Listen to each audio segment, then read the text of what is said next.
नमस्कार मित्रों, हर हर महादेव। स्वागत है आप सभी का हमारे YouTube चैनल में। तो मीन राशि वालों, आपके लिए सबसे बड़े काल है यह 3 नाम वाले लोग, और आपको जानकर हैरानी होगी कि आपके घर में ही घूम रहे हैं। आपको इनसे ज़रा सावधान रहने की ज़रूरत है। हम आपको इनका नाम भविष्यवाणी के साथ बताएंगे, क्योंकि 20 अगस्त से 30 अगस्त बेहतरीन समय है, उम्दा समय है, जानकारियों को इकट्ठा करने का समय है, सावधान रहने का समय है और लापरवाहियों का त्याग करने का समय है। अगर आप भी वीडियो देखकर सारी बातें समझेंगे तो आपको असल ज्ञान की प्राप्ति होगी, सावधानी की प्राप्ति होगी, किनसे आपको खतरा है, किनसे आपको बचना है, सही सलाह आपको मिलेगी, सही मार्गदर्शन मिलेगा, क्योंकि अभी तक आप गलत रास्ते पर जा रहे थे। सर्वप्रथम सच्चे शिव भक्त इस वीडियो को लाइक करके कमेंट बॉक्स में जय श्री महाकाल लिखे, आपके सारे बिगड़े काम बनेंगे। दोस्तों, आज की वीडियो में आपको मिलेगी पर्याप्त सावधानी। अगस्त का अंत सुरक्षित करना है तो बस वीडियो को अंत तक देखना है, इतना ध्यान रखिएगा। लेकिन सर्वप्रथम लाइक और कमेंट जरूर करें, और बिना देर करे आइए वीडियो की शुरुआत करते हैं। आने वाले अगले 10 दिनों में मौके तो बहुत सारे बनेंगे, लेकिन उन मौक़ों पर जब आप काम करने जाएंगे तो घर का कोई सदस्य आपको कह देगा कि ये तेरे बस का नहीं है। घर का वो सदस्य जो आपकी तरक्की नहीं चाहता, वो आपको गलत समझा देगा कि ये काम सही नहीं है, इस काम को तूने किया तो तू बर्बाद हो जाएगा। अक्सर यही चीज़ें हमारे सामने आती है। हमें ऐसा लगता है यार वो व्यक्ति तो मेरा अच्छा चाहता है, सही बोल रहा होगा, हम पीछे हट जाते, उस काम को नहीं करते। तभी थोड़े समय के बाद उसी काम को करके कोई व्यक्ति नाम कमा लेता है। आखिर उस व्यक्ति ने हमें वो काम क्यों नहीं करने दिया? क्योंकि वो जानता था अगर उसने इस कार्य में मेहनत करी तो वो आगे बढ़ जाएगा। तो इस दुनिया में दोस्तों, चाहे घर के लोग हो या बाहर के, किसी को भी अच्छा नहीं लगता जब हम आगे बढ़ते हैं। किसी को भी अच्छा नहीं लगता जब जीवन में कुछ हम बड़ा करते हैं। और अक्सर जब ये चीज़ रिश्ते में आती है तो कलेश, विवाद या फिर विचारों का न मिलना बहुत ज़्यादा तय होता है। इसीलिए दोस्तों, आपको एक बात खास तौर पर ध्यान रखनी है कि अपनी हर चाल को गुप्त तरीके से चलना है। अगर आप सफल होंगे तो लोग अपने आप ही समझ जाएंगे कि आप सफल हैं। अगर आप असफल होंगे तो लोगों के ताने आपको बता देंगे कि आप असफल हैं। लेकिन आपको सबसे पहले अपने आप को तैयार करना है, अपने आप को जिम्मेदार बनाना है। आगे बढ़ने के लिए आपको प्रयास करने हैं, ज़िंदगी बहुत शानदार हो जाएगी। कुछ लोगों का दोस्तों ऐसा मानना है कि वे कुछ नहीं हैं। उनके अंदर आखिर क्या है? वे कुछ नहीं कर सकते, उन्होंने खुद ने अपने मन में बिठा लिया है। लेकिन आप भी सोचिए, भगवान के पास इतना फालतू समय तो है नहीं कि वो आपको यूं ही फिजूल में बना करके इस धरा पर भेज दे। अगर आपको भी बनाया है तो कुछ तो आपके अंदर काबिलियत होगी।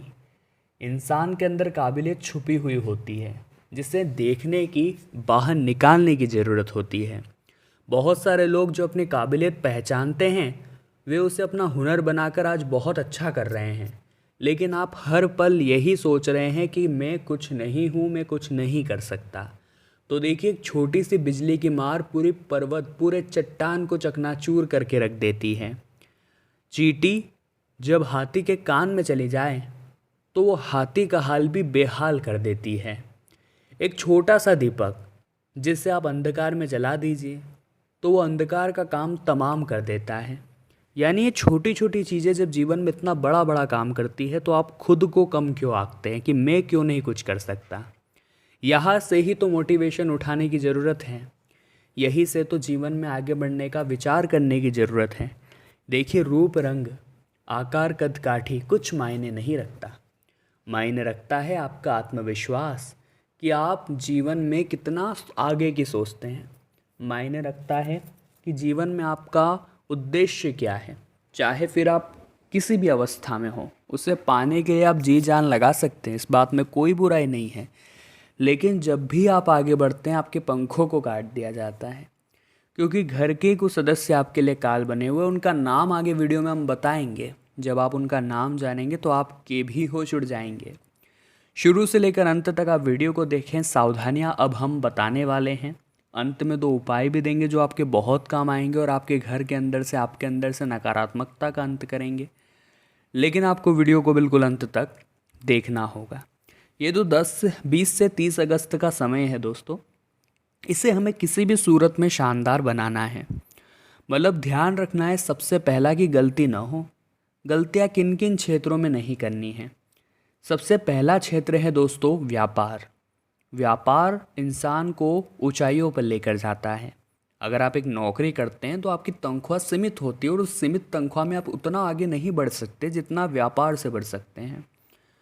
तो अगर आप एक व्यापारी हैं तो संभावना है कि आपकी अवनति नहीं उन्नति ही होगी। लेकिन गलत सलाह से आपको बचकर रहना है। गलत सलाह आखिर कौन दे सकता है? वही लोग जो आपके घर में काल बनकर घूम रहे हैं। आखिर उनका नाम किस अक्षर से शुरू होता है? वो बहुत जानने का विषय है। तो दोस्तों उनका नाम प, श या म अक्षर से शुरू होता है। यानी कि P, S और M, 3 वर्ड से आपको बचकर रहना है। इन 3 वर्ड से आपको सावधान रहना है, क्योंकि संभावना तो यही बन रही है दोस्तों कि कुछ लोग आपका गलत अहित करेंगे ही करेंगे। कुछ लोग आपका बेड़ा गर्क करेंगे ही करेंगे और वे नहीं चाहते कि आप सफल हो। आपकी सफलता उनकी आंखों में खटकने लगती है, क्योंकि उनके बच्चे आप जैसा मुकाम नहीं पा रहे, आप जैसी मेहनत नहीं कर रहे, तो वो यही चाहते हैं कि आप भी ये काम ना करें या आपसे भी ये काम ना हो। तो इस दुनिया में आपको गिराने वाले बहुत सारे हैं, लेकिन आपको उठाने वाले सिर्फ और सिर्फ एक है और वो है महादेव, वो है श्री कृष्ण। तो बाकी दुनिया वालों का भरोसा छोड़कर अगर आप भी भगवान का भरोसा अपना लेंगे, भगवान को जीवन में अपना सब कुछ मान लेंगे, किसी और को बताने की बजाय अपने जीवन की परेशानियां भगवान को आप बताने लगेंगे, तो वाकई में बहुत अच्छा फ़ायदा आपको हो सकता है। वाकई में आपके जीवन में एक अच्छा और ज़बरदस्त बदलाव हो सकता है। बस इंसान को चाहिए कि वो भगवान पर भरोसा ना छोड़े। अक्सर ऐसा देखा गया है, जब आपका काम नहीं होता तो आप दूसरे भगवान के पास चले जाते हैं, वहाँ भी काम नहीं होता तो तीसरे भगवान के पास चले जाते हैं। उदाहरण के तौर पर समझाएं, अगर दोस्तों आप पानी प्राप्त करने के लिए कोई गड्ढा खोद रहे हैं, आपने थोड़ा सा गड्ढा खोदा और उसमें से पानी नहीं आया, तो आपने दूसरा गड्ढा खोदना शुरू कर दिया। थोड़ी देर उसे खोदा, उसमें से भी पानी नहीं आया, तो आपने तीसरा गड्ढा खोदना शुरू कर दिया और उसमें से भी पानी नहीं आया। इसके बाद एक के बाद एक गड्ढे खोदते गए, लेकिन किसी में पानी नहीं आया। लेकिन अगर दिमाग लगाया जाए और जो सबसे पहला गड्ढा था उससे ही इतना खोद दिया जाए जितनी मेहनत आपने सभी गड्ढों पर की है, तो संभावना है कि उसी एक में से पानी आ जाए। यानी कि अलग अलग भगवानों को पूजने की बजाय अगर हम एक ही भगवान पर फोकस कर ले और इन्हें ही उतना पूजे जितना हम सभी को पूज रहे हैं, तो संभावना है कि वहाँ से आपका काम हो जाए। क्योंकि हर चीज़ में समय लगता है। भगवान हमें जब भी कोई चीज़ देते हैं तभी देंगे जब वो हमारे लिए अच्छी होगी, तभी देंगे जब उसका सही समय होगा। कहते हैं समय से पहले और भाग्य से ज़्यादा किसी को नहीं मिलता, ये बात बिल्कुल सत्य है। और आप भी अलग अलग भगवान में न उलझें, एक भगवान को अपना सब कुछ मानें। चाहे फिर राम जी की पूजा करें, चाहे कृष्ण की पूजा करें, चाहे महादेव की पूजा करें। अगर एक भगवान को मानना शुरू कर देंगे तो जीवन सही पटरी पर आ जाएगा। आइए 2-3 उपायों के बारे में बात कर लेते हैं। आपको आखिर खतरा बना था, उसे निवारण हमें किस तरह से प्राप्त करना है। तो दोस्तों आपको क्या करना है, एक कलश में जल भर करके अपने घर से जाना है हनुमान जी के मंदिर। हर मंगलवार को ये काम करना है, इतना लिख कर रख लीजिए। लगातार 21 मंगलवार करेंगे तो मज़ा ही आ जाएगा। एक कलश में जल भर करके अपने घर से पैदल पैदल, अगर नज़दीक हो मंदिर तो पैदल पैदल हनुमान जी के मंदिर जाइए और ये जो कलश आप जल का भर कर लाए हैं ये हनुमान जी के समक्ष रख दीजिए। अब आसन लगाकर अच्छे से बैठिए और हनुमान बाहुक का या हनुमान चालीसा का पाठ करिए। अगर आपके जीवन में शारीरिक पीड़ा है तो हनुमान बाहुक का पाठ करिए। अगर अवनति की पीड़ा है, आर्थिक मंदी है, तो हनुमान चालीसा का पाठ करिए। इसके बाद पाठ पूरा हो जाता है तो वो जल जो आपने हनुमान जी के समक्ष रखा था कलश में, वो आप खुद ग्रहण कर लीजिए मनोकामना बोलते हुए। ये उपाय करके देखिए लगातार 21 मंगलवार तक, बहुत ज़बरदस्त फ़ायदा होगा। आपका वो काम डंके की चोट पर बनेगा। अब दूसरा उपाय है दोस्तों, आपको घर में धुआं करना है कपूर और लौंग का। थोड़े से कपूर लीजिए, उसके ऊपर 2-3 लौंग डालिए और बहुत अच्छे से धुआं करिए जला करके। चारों ओर, चारों कोने में, हर तरफ आपको धुआं करना है। बहुत बढ़िया आपको इसका रिजल्ट देखने को मिलेगा, बहुत अच्छा इसका प्रभाव जमेगा। अपनी प्रतिदिन की दिनचर्या में बदलाव करने का समय है, यानी आप किस समय उठते हैं, आप किस समय काम करते हैं, इसमें थोड़ा फेरबदल करके देखिए। आप देखिए कि आपको क्या कुछ नए नतीजे मिल रहे हैं, तो अपनी दिनचर्या को फिर वैसा आपको रखना है। तो जीवन में परिवर्तन होना बहुत ज़रूरी है, परिवर्तन ही प्रकृति का नियम है। आप पुराने ज़माने की तरह नहीं सोच सकते, आप पुराने ज़माने की तरह व्यापार नहीं कर सकते। नई नई चीज़ों को अपनाना होगा, नई नई को अपनाना होगा, ये आपके लिए बहुत ज़रूरी है। आने वाले अगले इन 7 से 8 दिनों में कोई अपना ही आपके परिवार में फूट डाल सकता है। भगवान ही ऐसा अनर्थ होने से बचाए, क्योंकि पारिवारिक एकता ही इस दौरान सबसे बड़ी है। परिवार अगर बिखर गया तो मानसिक तनाव आपके ऊपर बहुत ज़्यादा आ जाएगा। आज अगर आप बिंदास हैं, टेंशन फ्री है, क्योंकि आपका परिवार एक है। कार्य क्षेत्र में किसी के भी शहर में आकर किसी से कोई बात आप ना करें। एक बात का ध्यान है, बहुत सारे लोगों का काम होता है इधर से उधर जाना, तो वह हर किसी को अपनी बात आपको नहीं बतानी है, वरना परेशानी में फंस सकते हैं। जीवन साथी को अपने रुके हुए धन की प्राप्ति होने वाली है, यानी जो पैसा रुका हुआ था उसकी प्राप्ति यहाँ पर होगी। साथ ही साथ घर में पूजा पाठ का आयोजन होगा और खेलकूद प्रतिस्पर्धा में आप भाग भी ले सकते हैं। इसी के साथ जीवन साथी आपसे बहुत खुश है दोस्तों। आपके जीवन साथी आपसे बहुत प्रसन्न रहेंगे और वैवाहिक जीवन में कोई भी दिक्कत थी वो दूर हो जाएगी। लेकिन थोड़ा समय आपको अपने बच्चों को भी देना चाहिए कि वो आपसे क्या चाह रहे हैं, वो आपको क्या कहना चाहते हैं, या फिर वो गलत संगति में तो नहीं जा रहे। ये सब देखना माता पिता की ही जिम्मेदारी है। चूँकि आने वाले अगले जो 7 से 8 दिन हैं, ये जून के माह का अंत करने वाले हैं, तो यह छोटे व्यापारी को आगे अगर बढ़ना है तो प्रयास करने होंगे महीने के अंत में, तभी तो नए माह की शुरुआत आपके लिए अच्छी होगी।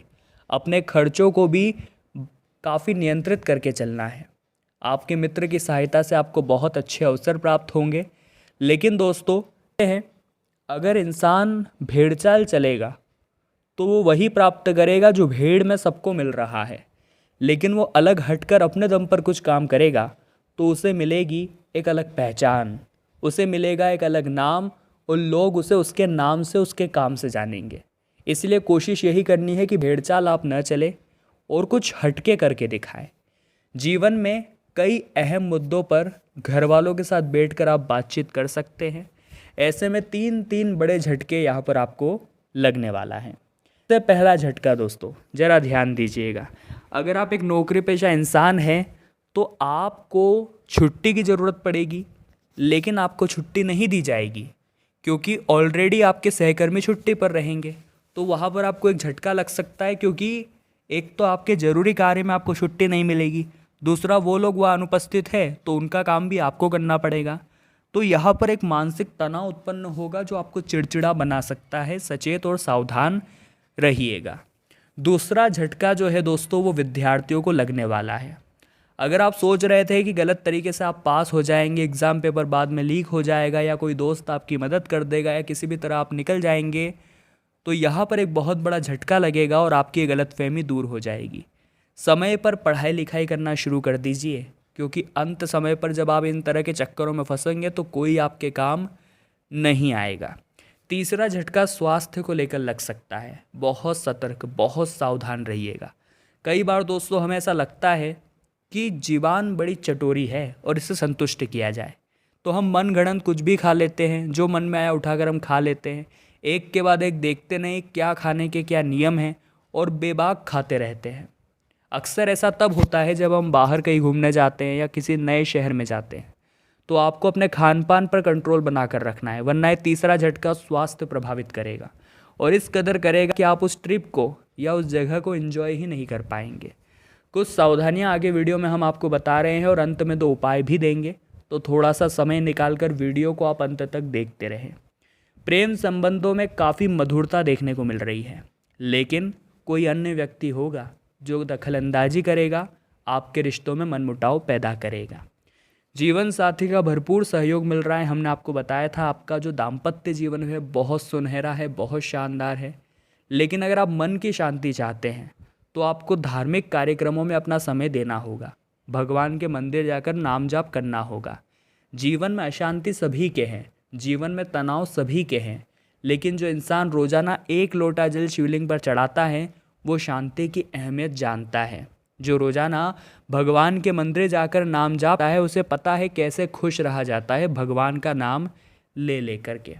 अब मान लीजिए कहीं इन्वेस्टमेंट आप करने वाले थे, निवेश करने वाले थे, तो जल्दीबाजी में निर्णय मत लीजिएगा, इतना ध्यान रखें। कोई रोचक मैगजीन या उपन्यास पढ़ के आप इन दिनों में बहुत कुछ अच्छा सीख भी सकते हैं, लेकिन आपको इनमें थोड़ा इंटरेस्ट दिखाना होगा। किसी पेड़ की छाँव में जब आप बैठेंगे तो आपको बहुत सुकून मिलेगा। आपको पता चलेगा जो प्रकृति है ये हमारे चारों ओर हमें घेरे हैं और समय समय पर हमारी ज़िंदगी में बदलाव भी करती है। आपके रुके हुए कार्यों को पूरा करने का मौका आपको मिलेगा, लेकिन आपका जो आलस्य है वो आपकी आंखों में बार बार निंद्रा लाने वाला है। तो मन से काम को करिए, आलस्य नहीं आएगा। बेमन से काम को कर रहे हैं इसलिए आलस्य आ रहा है। छात्र खूब मन लगाकर पढ़ाई करते हुए नजर आएंगे और आपको अपना मनपसंद विषय पढ़ने का भी मौका मिलने वाला है। इसी के साथ साथ किसी के भी कहे में आकर के कोई निवेश आप न करें, वरना भारी नुकसान झेलना पड़ेगा, इतना आप ध्यान रखें। कोई भी ज़रूरी काम करने के लिए घर से बाहर निकल रहे हैं तो माता पिता के चरण स्पर्श करके निकलना है। आपके उस काम में आपको ज़रूर 100% सफलता मिलेगी। आपको ये बात समझ में आ सकती है कि कोई किसी का नहीं होता, क्योंकि हमने आज तक जिस पर भी भरोसा किया है उसने हमारे साथ छल कपट किया है। लेकिन दोस्तों, आपकी आदत फिर भी नहीं जाती लोगों पर बार बार भरोसा करने की, तो अपनी इस आदत को थोड़ा बदलिए। और कभी कभी मतलबी बनना पड़ता है अपनी खुशियों को प्राप्त करने के लिए, तो ज़्यादा उन लोगों का ना सोचें जो एक बार आपको धोखा दे चुके हैं। इसी के साथ कुछ समय आपको निकालना है आराम के लिए। बहुत ज़्यादा ही काम में व्यस्त नहीं होना है। शरीर की भी अहमियत समझनी है और काम को तो करना है, साथ ही में आराम भी करना है। और थोड़ा समय 23 जून से लेकर 30 जून के बीच अपने परिवार के लिए भी तो निकालना है। उनके साथ बैठकर खाना भी तो खाना है। अब हम आपको 2 उपाय बताने जा रहे हैं शुक्रवार के। अगर आप बड़े ध्यान से सुनेंगे तो ये दोनों उपाय आपके बहुत काम आएंगे। सबसे पहला उपाय, शुक्रवार के दिन या तो माता लक्ष्मी के सामने या तो माता दुर्गा के सामने 11 दिन की अखंड ज्योत आपको जलानी है, यानी दीपक जलाना है जो 11 दिनों तक लगातार जलता रहे। उसके अंदर तेल या फिर घी कम नहीं होना चाहिए, जिसे कम होता है तुरंत डालिए, लेकिन 11 दिनों तक वो जलता रहे, ये आपकी जिम्मेदारी रहेगी। तो 11 दिनों के अखंड ज्योत जलाइए। 12वें दिन 5 कन्याओं को अपने घर बुलाइए और खीर खिलाइए। आप भोजन भी करा सकते हैं, जितनी आपकी क्षमता, जितनी आप कन्याएं बुला सके, लेकिन मिनिमम कम से कम 5 होनी चाहिए। ये उपाय बड़ा ज़बरदस्त है और माता लक्ष्मी तुरंत ही आपके घर पर धन वर्षा करने लगेगी। दूसरा उपाय शुक्रवार का और भी खास है। आपको करना बस इतना है दोस्तों कि तुलसी माँ का जो पौधा होता है शाम के समय वहाँ पर एक दीपक जलाना है और मंत्र क्या बोलना है, ओम नमो भगवते वासुदेवाय नमः। गाय के शुद्ध देसी घी का दीपक जलाइएगा। आपके जीवन में सुख, समृद्धि, सौभाग्य की पूर्ति होगी। तो मीन राशि वालों, कोई भी बात अगर वीडियो में दिल से पसंद आई है, आपके दिल को छुई है, तो लाइक करें, कमेंट बॉक्स में जय माता दी लिखें, चैनल को सब्सक्राइब करें और बेल आइकन को प्रेस करें। बहुत बहुत धन्यवाद।